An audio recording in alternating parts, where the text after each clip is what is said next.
Pemirsa Intens Investigasi, baru-baru ini komedian Hesti Purwadinata tiba-tiba terancam. Suaminya, Edo Born, mendadak jadi sasaran teror digital. Pertanyaannya, kenapa mereka?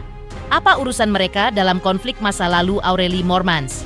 Semuanya bermula dari kejujuran yang dianggap serangan. Saat Aurelie Moormans membuka luka lama tentang pernikahan yang ia sebut tidak sah, sebuah serangan balik datang dengan sangat nyata. Namun, di balik tuduhan ancaman itu, Robby Tremonti berdiri tegak membawa bukti yang kontradiktif. Sebuah dokumen dari gereja, sebuah klaim tentang hukum pernikahan, dan sebuah pengakuan tentang mengapa orang tua Aurelie tak pernah hadir di hari sakral itu. Saya tidak pernah mengancam, kata Robby. Tapi, ada rasa sakit hati yang mendalam di balik kalimat yang ditulis Hesti, ungkap Robby. Siapa yang bicara jujur? Mengapa status pernikahan ini masih menjadi bola liar setelah bertahun-tahun berlalu? Dan benarkah prosedur pembatalan pernikahan itu serumit yang dibayangkan? Pemirsa, bersama Intens Investigasi, kami hadirkan kabar terkini, terpercaya, dan teraktual. Tetapi sebelumnya, jangan lupa untuk like, subscribe, dan juga share channel YouTube ini.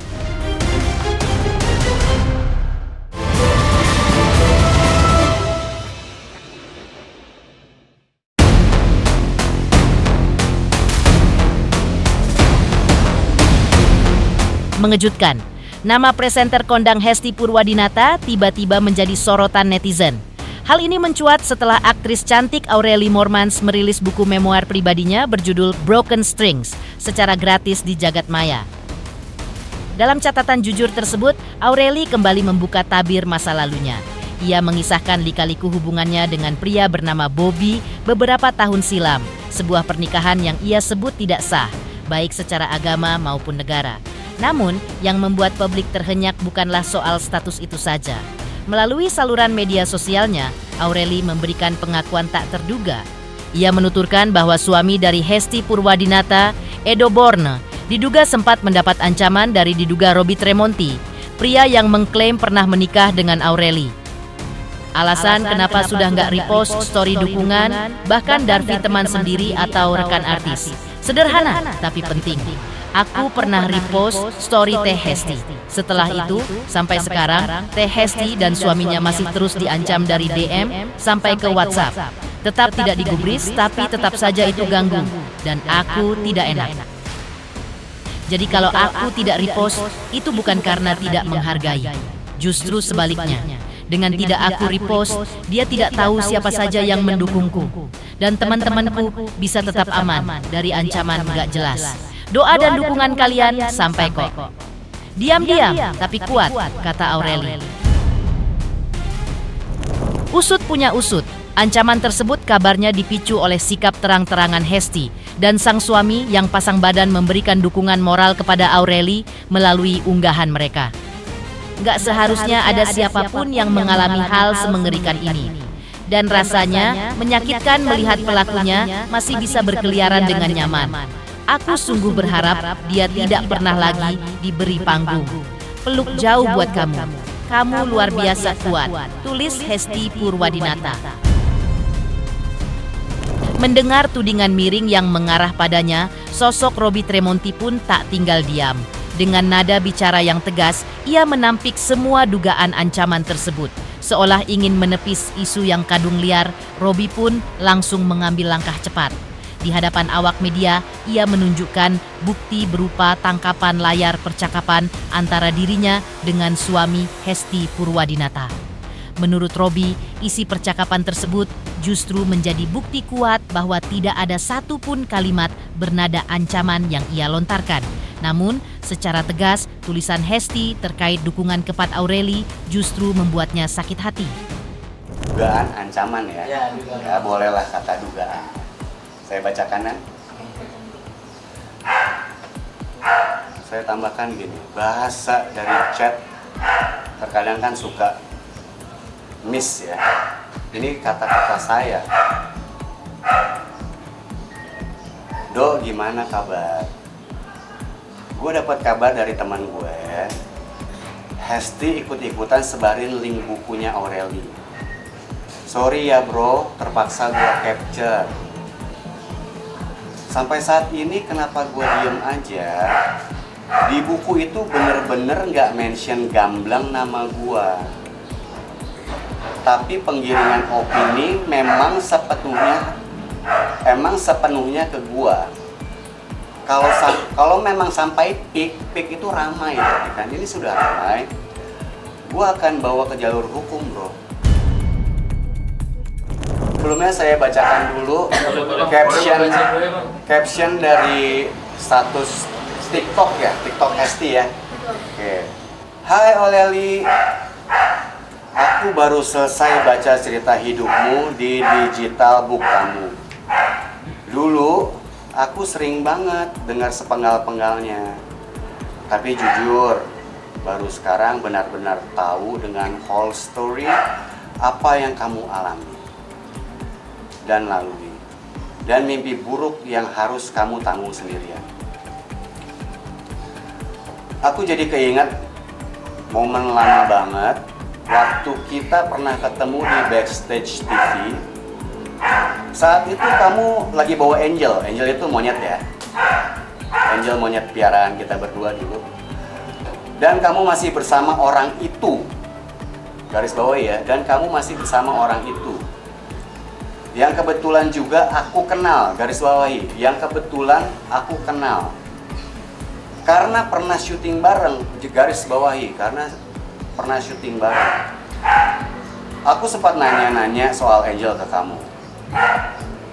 Ini unsur agama gue nggak mau dipikir ya. Ada tulisan, ya Allah, izin untuk umat muslim, ya Allah ya.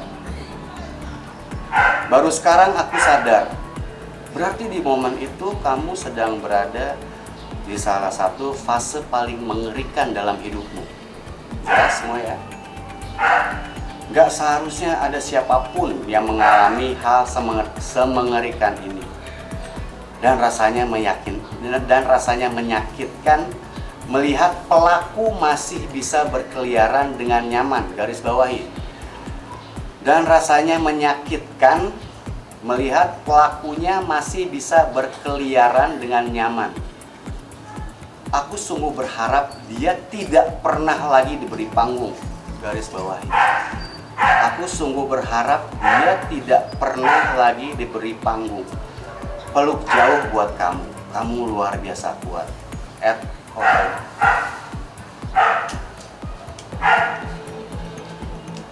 Bisa mikir? Wajar saya merasa sakit hati. Sangat wajar menurut saya. Hesti tahu orangnya, pernah syuting bareng dan kenal. Dan menvalidasi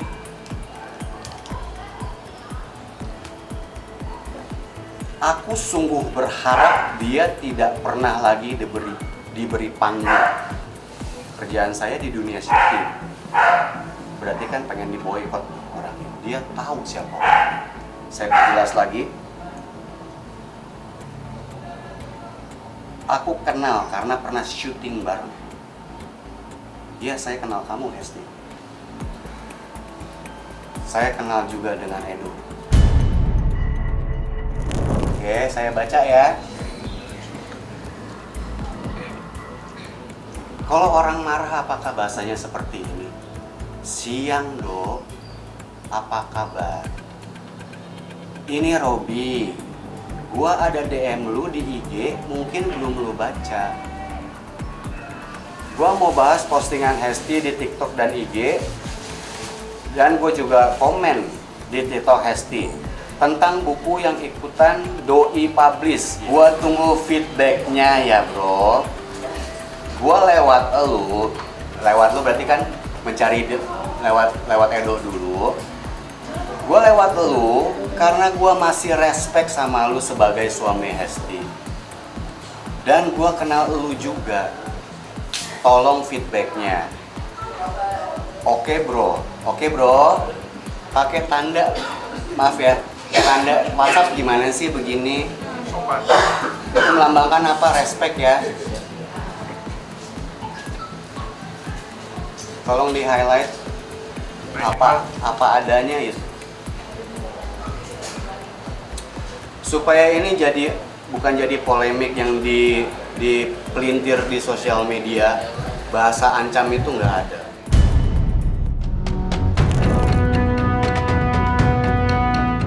Tak hanya sekadar menunjukkan bukti percakapan, Robby Tremonti pun melangkah lebih jauh untuk memperkuat pembelaannya. Di hadapan para awak media, ia menunjukkan sebuah salinan dokumen bertajuk Surat Kawin. Dalam lembaran tersebut, tertera jelas nama dirinya bersanding dengan nama Aurelie Moormans, lengkap dengan pas foto keduanya yang menempel di sana. Robby mengklaim bahwa dokumen ini diterbitkan secara resmi oleh pihak Gereja Katolik. Langkah ini seolah menjadi jawaban telak atas pernyataan Aurelie dalam bukunya yang menyebut bahwa pernikahan mereka tidak sah secara agama. Seakan ingin membuktikan bahwa memori masa lalu itu nyata adanya, Robby pun turut memperlihatkan deretan foto-foto momen pernikahan mereka yang selama ini tersimpan rapat. Seperti apa detail dokumen yang ditunjukkan oleh Robby? Dan bagaimana ia menanggapi klaim Aurelie satu persatu? Inilah penuturan selengkapnya dari Robby Tremonti. Ini adalah kebenaran, bukan pembenaran. Kalender 10, menjawab pertanyaan kamu yang di belakang ya.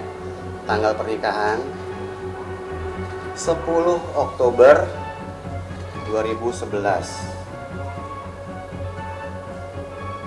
Benda antik ya, bisa dibilang ini kan. Robekan kalender.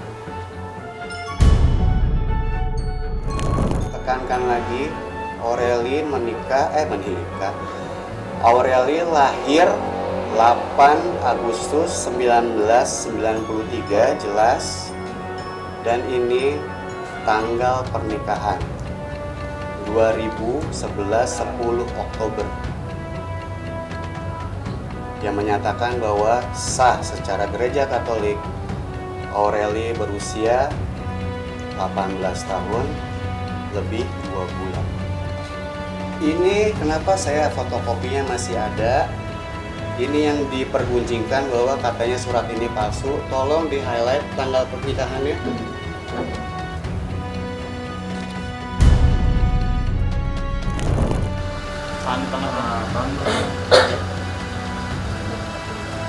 Ini tidak ada unsur mens rea.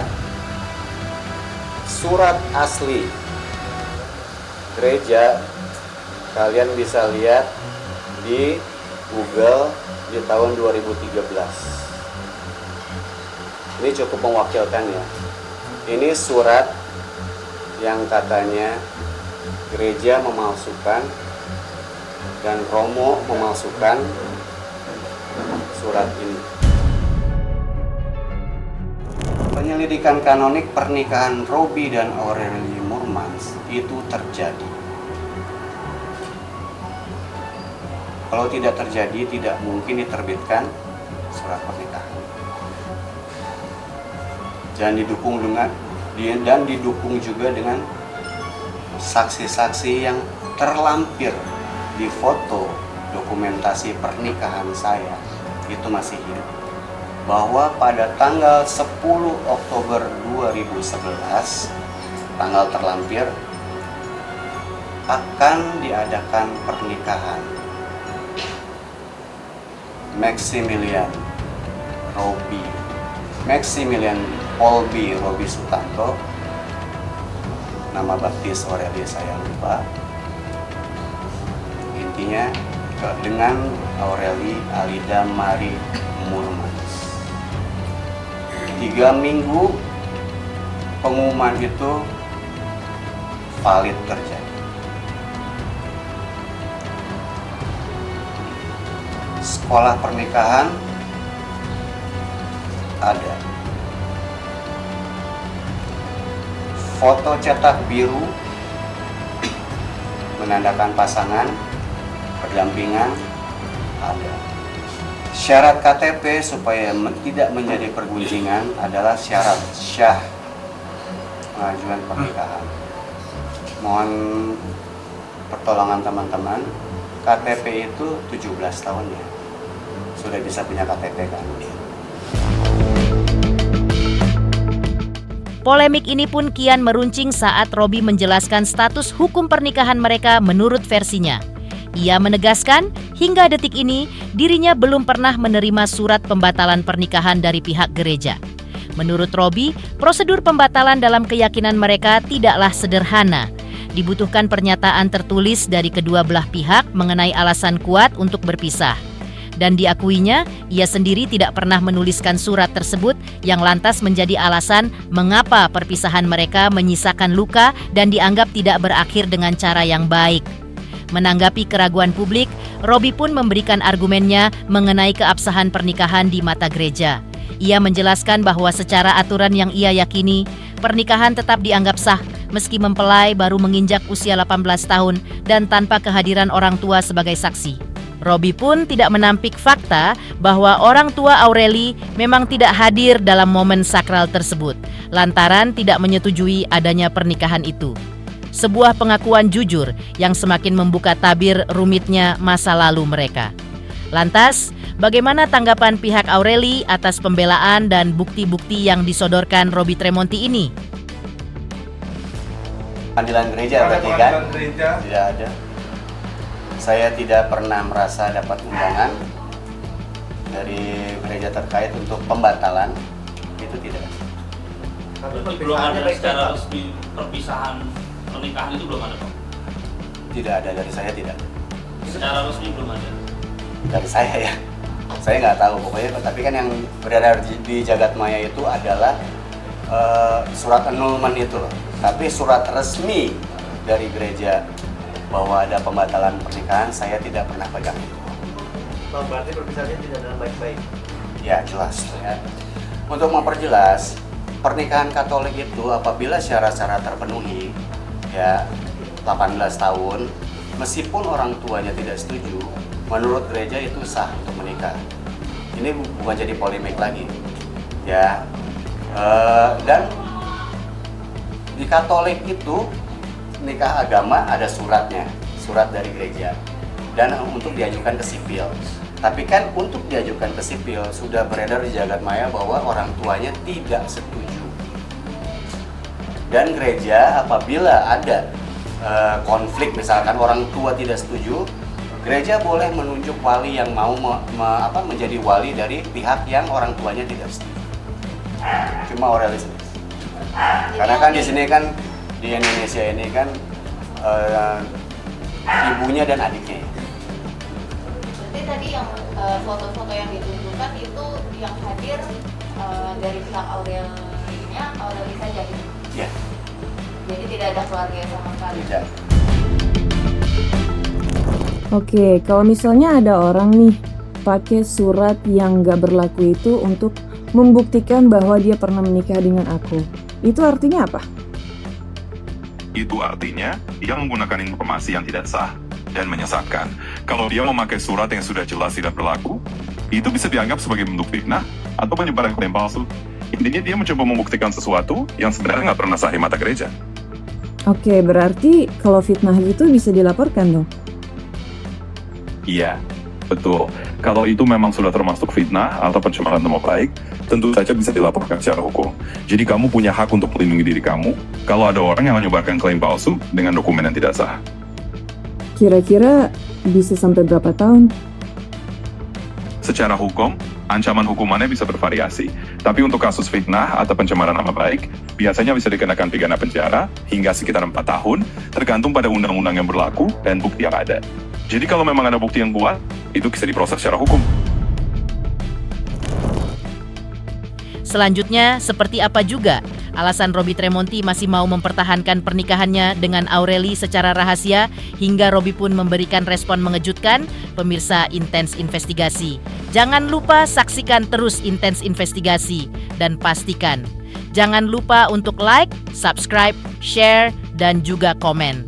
Tim redaksi Intens Investigasi juga mengucapkan banyak terima kasih kepada semua subscribers hingga channel Intens Investigasi kini menuju 4 juta subscribers.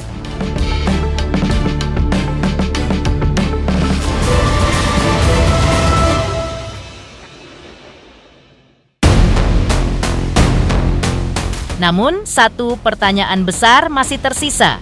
Jika hubungan tersebut dinilai begitu rumit dan penuh tekanan, mengapa Robby Tremonti seolah tetap memilih untuk mempertahankan status pernikahannya dengan Aureli secara rahasia selama bertahun-tahun?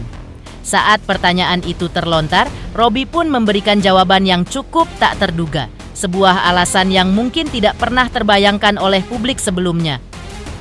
Saya tidak mau mengurus urusan dia yang mau udah nggak mau sama saya, itu urusan kehidupan dia. Berarti memang bisa-bisanya itu mau Ya, dia pergi begitu saja dari rumah ini. Bak dua sisi mata uang yang berbeda, pernyataan Robby berbanding terbalik dengan apa yang pernah disampaikan Aureli Moormans. Jauh sebelumnya, melalui sebuah unggahan video, Aureli dengan tegas menyatakan bahwa pernikahannya di masa lalu tidak pernah sah di mata hukum, sehingga statusnya secara resmi dinyatakan belum pernah menikah.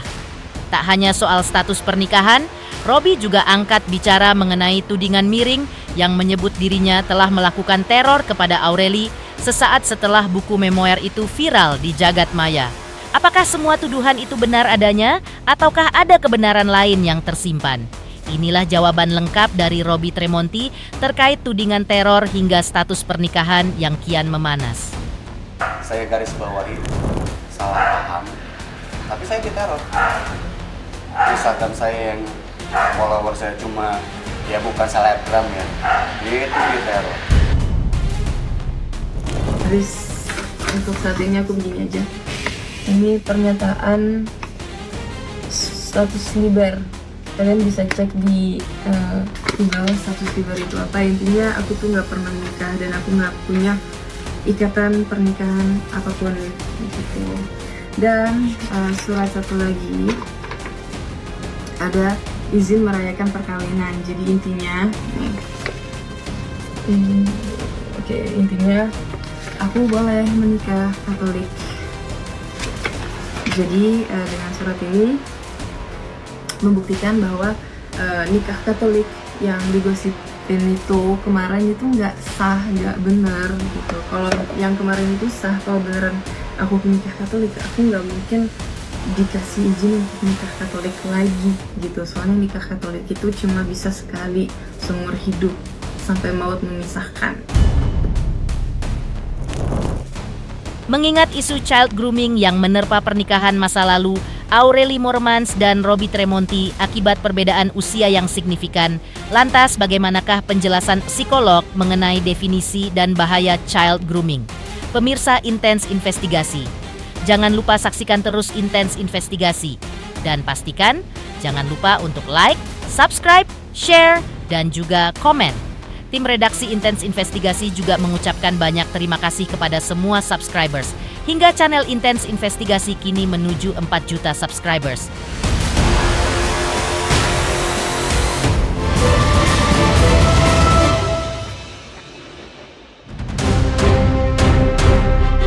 Pemirsa Intens Investigasi, di balik hiruk-pikuk perseteruan yang ada, publik kini justru kembali menyoroti lembaran masa lalu Aurel dan Robby Tremonti hingga menyeret isu sensitif mengenai child grooming akibat perbedaan usia mereka yang terpaut cukup jauh saat menikah.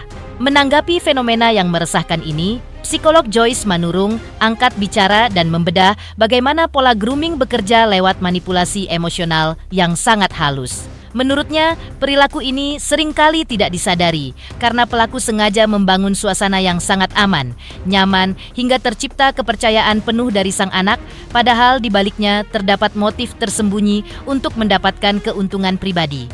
Analisis tajam ini seolah menjadi peringatan bagi masyarakat luas bahwa ancaman psikologis bisa bersembunyi di balik kedok kasih sayang yang terlihat normal. Kalau kita mengenal istilah child grooming, jadi ada kata child dan grooming. Nah, ini sebenarnya dua situasi di mana satu objeknya adalah anak dan yang kedua adalah proses grooming. Grooming itu adalah sebuah tahapan ya, aktivitas yang ditujukan pada satu goal dari pelakunya.